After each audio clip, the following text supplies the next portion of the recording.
जोड़ी और आपका स्वागत आज है। जो वीडियो हम लेकर आए उसका टाइटल है भाई टाइटल है अल्फा ट्रेलर ब्रेकडाउन। तो चलिए देखते हैं ये वीडियो, लेकिन इससे पहले इस वीडियो चैनल का चैनल का आपको हमारी वीडियो की डिस्क्रिप्शन मिल जाएगा, सब्सक्राइब किया, लाइक किया, शेयर को फॉलो करें इनके चैनल को। उसके अलावा लोग चैनल की स्ट्रीम लिंक भी हमारी वीडियो की डिस्क्रिप्शन मिल जाएगा, सब्सक्राइब किया, लाइक किया, शेयर को फॉलो करें। चलिए देख लेते हैं ये वीडियो। वायरएफ की अगली मूवी अल्फा फाइनली रिलीज होने वाली है और इसका ट्रेलर हमें देखने को मिला। एक छोटा सा टीजर आया था जिससे मूवी की फील समझ में आ गई थी और ट्रेलर से थोड़ी बहुत कहानी पता चल जाती है, स्पेशली ये रीजन कि आलिया भट्ट की कैरेक्टर कैसे 10-15 लोगों को बिना खून पसीना बहाए मार दे रही है, उस पर भी बात करेंगे। लेकिन ये ट्रेलर शुरू होता है बॉबी देओल के कैरेक्टर के साथ में, जो इस मूवी में फतेह का रोल प्ले करेंगे। ये मोस्ट लाइकली आर्मी से कनेक्टेड होगा, कोई आर्मी सोल्जर हो सकता है या फिर एक्स ऑफिसर। हालांकि एक्सेंट सुन के ऑफिसर वाली फीलिंग नहीं आ रही। और मैं मिलना चाहता हूं उस महान आत्मा से जिन्होंने ये डिसाइड किया कि बॉबी देओल से हरियाणवी में बात करवाएंगे।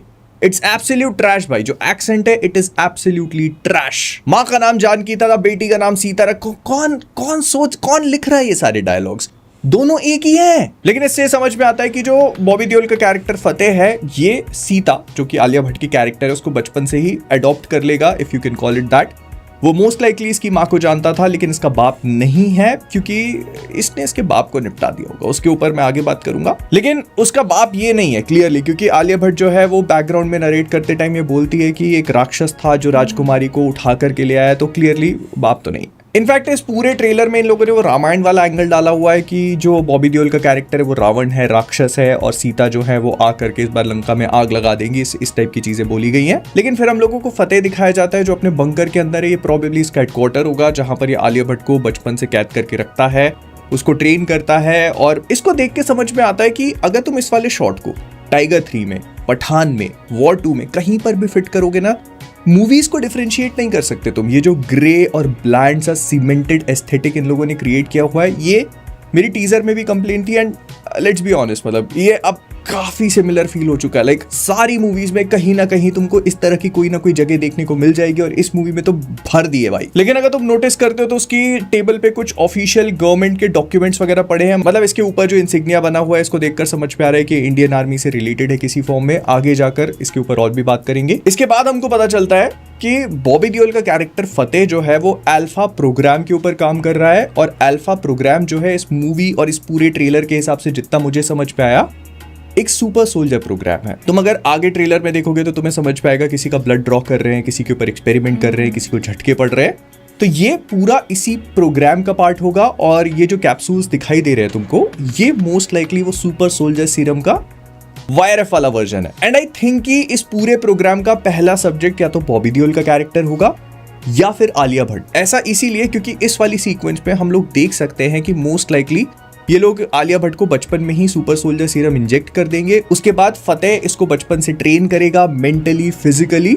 और दैट वुड ऑल्सो एक्सप्लेन कि जब वो उसको टैटू बना रहा होता है तो उसको इतना दर्द फील क्यों नहीं होता। मतलब अगर तुम किसी छोटे बच्चे के ऊपर टैटू बनाओगे तो उसको रोना तो आएगा, लेकिन यहाँ पर इसके चेहरे पे कोई भी एक्सप्रेशंस तक नहीं है, जो कि आलिया भट्ट के साथ पूरे ट्रेलर में हो रहा है। बट मेरा वो मतलब नहीं था, you know what I mean. उसको पेन फील नहीं हो रहा है क्योंकि उसके अंदर शायद सुपर सोल्जर सीरम है। एंड इसी वजह से वो जब 10-20 सोल्जर से फाइट कर रही है तो ना तो वो डरती है, ना वो थक रही है, ना उसको कोई प्रॉब्लम हो रही है। इनफैक्ट वो अपने एक्सप्रेशंस दे रही है और जब उनको हराती है तो ऐसे कर रही है जैसे it was nothing for her, क्योंकि वो इनहैंस्ड है। प्लस ट्रेलर के कुछ शॉट्स को देख के हमें समझ में आ रहा है कि किस तरह की ट्रेनिंग का पार्ट रही होगी वो। मतलब फिजिकली तो बॉबी देओल के कैरेक्टर ने उसको ट्रेन किया ही है, अगर तुम इसको ट्रेनिंग बोल सकते हो तो। साथ ही साथ उसकी दीवार पे सुडोकू वगैरह लगे हुए हैं, मतलब उसको साइकोलॉजिकली, मेंटल लेवल पे भी अच्छी तरह से ट्रेन किया गया है। एंड वो जो मैंने कहा था ना कि फतेह जो है उसके अंदर भी सुपर सोल्जर सीरम है, इस वाले सीन को देख के मुझे समझ में आता है जब वो आलिया भट्ट की कैरेक्टर को ट्रेन कर रहा है, तो मतलब अगर इस हिसाब से देखेंगे तो अपन सबकी बहुत ट्रेनिंग हुई है बचपन से। तो यहाँ पे अगर वो एक ग्लव्ड हैंड से आलिया भट्ट की कैरेक्टर जो कि ऑलरेडी सुपर सोल्जर है, उसे फिजिकली ऐसे मारता है। टेक्निकली अगर एक सुपर सोल्जर है, भले एक बच्ची क्यों ना हो, उसे एक नॉर्मल इंसान का सपाटा, वो भी ग्लव्ड हैंड से, इतना हार्डकोर तरीके से फील नहीं होना चाहिए। उसे हो रहा है और दर्द हो रहा है, इसका मतलब ये है कि फतेह भी सुपर सोल्जर है। फिर इसके बाद हम वही देखते हैं जो हमने टीजर में देखा था कि कम से कम 50-60 लोग जो है इस लैब पे अटैक कर देते हैं जहां पर आलिया भट्ट की कैरेक्टर बचपन से पली बड़ी है। तो या तो वो लैब पर अटैक करने आई है और ये बॉबी देओल की फोर्सेस उसको रोक रही हैं, या फिर वो लोग लैब पे अटैक करने आए हैं और आलिया भट्ट उनको रोक रही है। दोनों में से कोई एक पॉसिबिलिटी होगी। Either way she is a super soldier, उसको कोई एफर्ट नहीं लग रहा। तो जो मैंने टीजर के टाइम पे बोला था और हम सब लोग को लग रहा था ना कि कैसे ये मार ले रही है और ऐसे मुंह बना बना के, तो ये इसका एक्सप्लेनेशन है, लॉजिकल एक्सप्लेनेशन।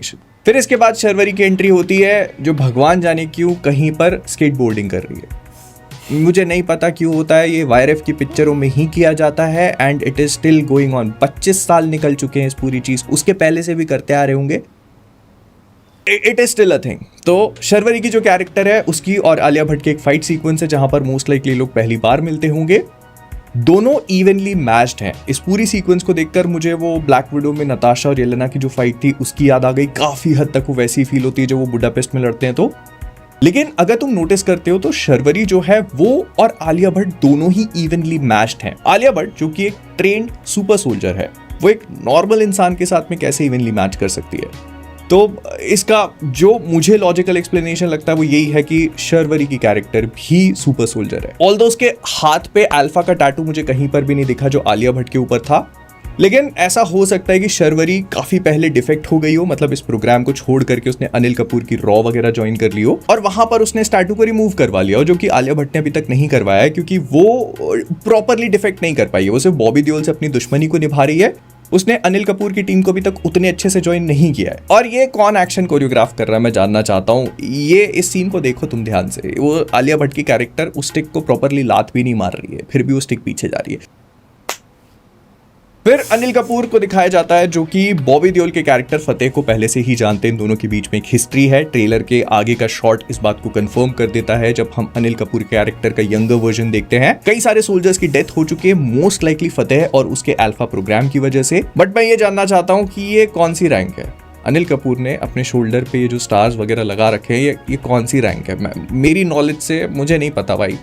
यही सेम इंसिग्निया हम लोगों ने बॉबी देओल के उस बंकर वाले सीन के टाइम पर देखा था जो ऑफिशियल गवर्नमेंट के लोगो होते हैं ना, वहां पर था। अल्फा प्रोग्राम से रिलेटेड हो सकता है ये, लेकिन ये रैंक थोड़ी ना हुई। तो अनिल कपूर जो है वो कहते हैं कि अल्फा प्रोग्राम उसका जुनून है, तुम उसे रोकोगे कैसे? और आलिया भट्ट इज लाइक मैं कुछ भी करके रोक दूंगी उसके जुनून, मेरे जुनून से बढ़कर नहीं हो सकता। और फिर हमको दिखाया जाता है कि कैसे उसने बड़े ह्यूमन एक्सपेरिमेंट्स करे इस प्रोग्राम को सक्सेसफुल करने के लिए, लेकिन उसमें से ज्यादातर लोग सर्वाइव नहीं कर पाए। तो जहां तक मैं समझ पा रहा हूँ अल्फा प्रोग्राम का पहला टेस्ट सब्जेक्ट जो है बॉबी देओल का कैरेक्टर होगा फतेह, जिसके ऊपर ये एक्सपेरिमेंट सक्सेसफुल हो गया। लेकिन उसके बाद से ये किसी भी अडल्ट मेल के ऊपर, जहां तक मैं समझ पा रहा हूँ, सक्सेसफुली रेप्लिकेट नहीं किया जा सकता था। इसी वजह से वो एक छोटी लड़की को लेके आया। उसने बचपन से इसके ऊपर एक्सपेरिमेंट्स वगैरह करे और इसी वजह से ये अल्फा प्रोग्राम का पार्ट है।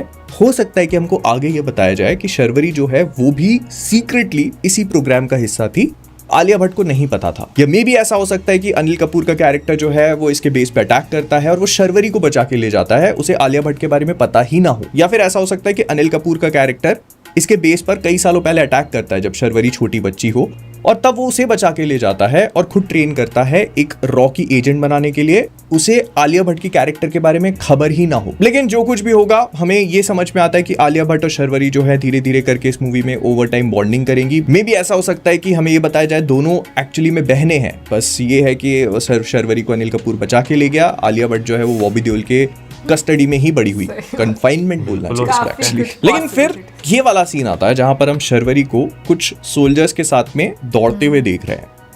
अब इसके साइड में जो सोल्जर है ना, यही सोल्जर एक शॉट पहले बॉबी देओल के साइड में खड़ा हुआ था। इसका क्या मतलब निकालूं मैं?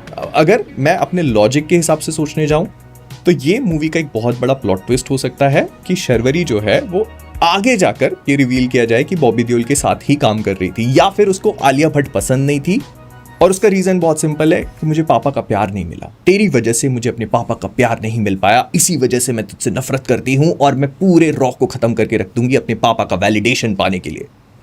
I mean, this could be entirely possible. I am not sure about it. मैं सिर्फ गेस वर्क पे काम कर रहा हूँ यहाँ पे। प्लस ट्रेलर में एक सीन और है जहाँ पर हम किसी को कब्रिस्तान में खड़ा होकर कुछ ग्रेव डिगिंग वगैरह करते हुए देखते हैं। इनिशियली ऐसा सोचा जा रहा था कि बॉबी देओल का कैरेक्टर हो सकता है, लेकिन अगर तुम बॉडी स्ट्रक्चर को देखते हो तो तुम्हें समझ में आ जाता है कि ये कोई फीमेल है। एंड क्योंकि हम इसी ट्रेलर में आगे आलिया भट्ट को इसी सेम जगह पर रोता हुआ देख रहे हैं, तो यहाँ पर डेफिनेटली कुछ हुआ है। मे बी उसके पेरेंट्स की बॉडी यहाँ पर गाड़ी गई होंगी जिनको बाहर निकाल लिया गया है, और ये काम करने वाली अगर कोई दूसरी फीमेल कैरेक्टर है तो शर्वरी हो सकती है। अब आलिया भट्ट रो इसीलिए रही होगी प्रोबेबली क्योंकि उसको पता चलता है कि शर्वरी जिस पे उसने इतना भरोसा किया था उसने उसको फाइनली धोखा दे दिया है। I don't know, I am just guessing at this point. मुझे ऐसा लगा तो मैंने बता दिया। ये चीज हम लोग वॉर में कुछ देख चुके हैं और हमें पता है कि अगर दो प्रोटैगनिस्ट हैं तो जनरली ऐसा दिखाया जाता है कि उनमें से एक आगे जाकर एंटागनिस्ट बनेगा या प्लॉट ट्विस्ट के फॉर्म में रिवील किया जाएगा। विच वुड ऑल्सो एक्सप्लेन कि जब आलिया भट्ट बॉबी देओल के कैरेक्टर से आखिरी में फाइट कर रही है तो वहां पर शर्वरी क्यों नहीं है। और वो जो मैंने बॉबी देओल के पास सुपर सोल्जर सीरम वाली बात कही थी ना, तो this is the perfect example for it. Alia Bhatt जो कि एक सुपर सोल्जर है, वो जंप करके उसके पास आती है, वो उसको थानोस जैसे स्पाइडरमैन को पकड़ता है ना, वैसे इंसेक्ट करके पकड़ लेता है। So this probably explains everything। लेकिन अगर मैं ओवरऑल ट्रेलर की बात करूं तो मैं कहूंगा कि इसको कट काफी अच्छे तरीके से किया है। एक एक बीट पे तुमको गोलियों की फायर होते हुए सुनाई दे रही है, मुक्के जब पंचेस हिट कर रहे हैं तो वो बीट पे कट किए गए हैं। उसके बाद आखिरी में ऋतिक रोशन का कैमियो भी इन लोगों ने यहीं पर रिवील कर दिया। इसमें SRK और भाईजान नहीं होने वाले, मान के चलना, क्योंकि अगर होते तो वो भी हमको ट्रेलर में कहीं ना कहीं दिखा दिए जाते। तो ऋतिक रोशन का हम सबको पता था कि कबीर ने अपना कैमियो पहले ही शूट कर रखा है। मतलब अगर तुम लोग फ्लिक द न्यूज़ देखते हो तो तुमको पता होगा कि ये बात पहले रिवील कर दी गई थी कि इसमें कबीर का कैमियो होगा। यहाँ पर कंफर्म हो जाता है। इस पूरी जगह पर एक एक्शन सीक्वेंस भी है जहां पर कबीर आराम से मेडिटेट कर रहा है। तो कुल मिला के अल्फा का ट्रेलर मुझे ठीक ठाक लगा।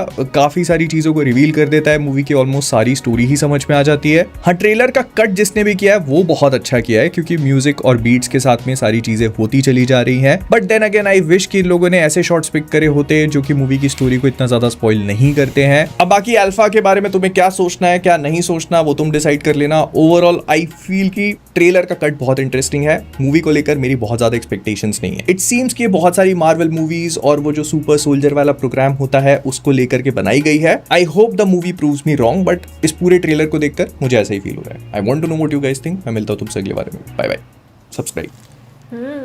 सो काफ़ी सारी उन्होंने अपनी ऑप्शंस दे दिए गेस कर करके, ये भी हो सकता है, ये भी हो सकता है। मुझे लगा इनमें से कोई ना कोई तो वाकई में हो सकता है। अच्छा, लास्ट में जब हमने ट्रेलर देखा ना तब मैंने बात की थी कि ऑलमोस्ट ट्रेलर में पूरी मूवी का जो है ना वो बता दिया गया कि यानी कि कोई एक होता है ना सस्पेंस जो है वो नहीं छोड़ा गया कि।